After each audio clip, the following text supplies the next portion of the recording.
I care about the victims of all crimes. I don't give a damn whether the perpetrator was brown, black, white, blue, or yellow. I think we should support the victims of those crimes. And if you're only obsessed with the perpetrators, as Elon Musk is, as Robert Jenner is, then you don't actually care about these girls. That's what Alexis J said. But the argument, as you know, the argument, as you know, from those who do want a big further inquiry, is that actually it was a very specific section of the community, a very specific section of the Muslim community, and it was British Pakistani men who they believe were operating under some warped cultural thing, which they felt entitled them to behave this way.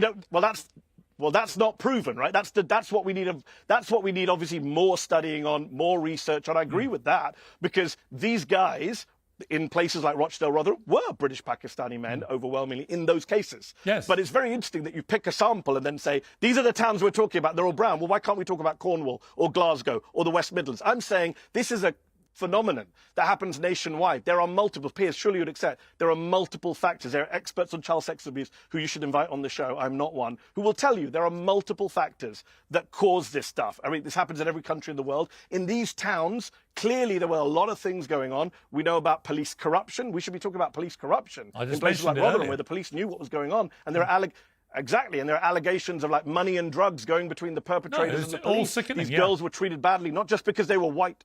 Not just because they were white, Piers. Let's talk about the class issue. Because they were seen as worthless. They were seen as poor, working class, not having any value or credibility. So there's a lot of things to talk about here. And yes, we can talk about culture, but you know what? It's interesting you bring religion in. Religion is the most absurd thing of all. Do you think Islam sanctions any of this? These people were plying girls with alcohol and drugs. Last time I checked, alcohol is forbidden in Islam. Even an ignorant person knows that. So any idea that this has anything to do with religion is absolutely absurd and laughable. And again, we don't define white people crimes by Christianity or Judaism. We don't talk about Hindu bankers or Jewish carjackers. I'm not sure why we're bringing religion into this. It's absolutely absurd. And last point on the victims, Piers, I just want to say this, and I'm sure you'll appreciate this point.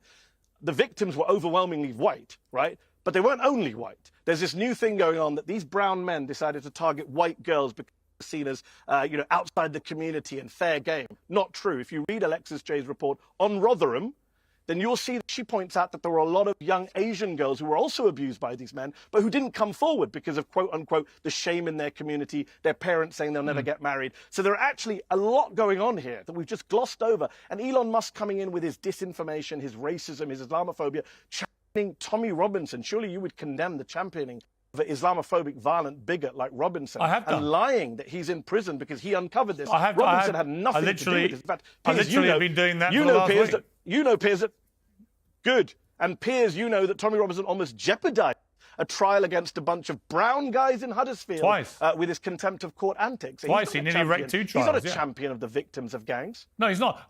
What do you say? I'm genuinely curious what you think of this.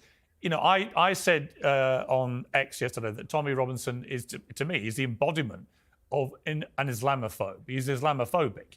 And there's plenty of examples of where his rhetoric, I think, stacks it up. To which a lot of people, including Gad Saad, who's coming after you, say there's no such thing as Islamophobia. That's the argument that they come up with, which is there is no such thing as Islamophobia, that you're allowed to be as critical as you want of Islam without being accused of being an Islamophobe. What do you say to that? Can you imagine if I came on your show and said there's no such thing as anti-Semitism, you should be able to be as critical of Judaism as you want? That's an absurd position to take. It's a de facto bigoted position. People say nonsense stuff. You've heard it all, Piers. Oh, it can't be a phobia. That's an irrational fear. That's not what it's like. Well, we have homophobia. We don't say we don't really use it. Am I a fan of the term Islamophobia? No, but anti-Semitism, homophobia, Islamophobia, all these are made-up words to try and describe very real phenomenon, which is anti-Muslim bigotry, hate, discrimination, whatever you want to call it, right? The idea, look at Elon Musk, for example. He's now posting about Islamophobia being fiction. This guy who once pretended to be a liberal has gone full hard far right. He's backing a party in Germany, Piers, which is aligned with neo-Nazis who've said outrageous things about Muslims and immigrants and minorities. The German intelligence community believes it's an extremist party. The German courts believe it's an extremist party. Musk is writing articles in German backing them. So this is where we are right now, where the normalization of bigotry and hate against minorities continues apace.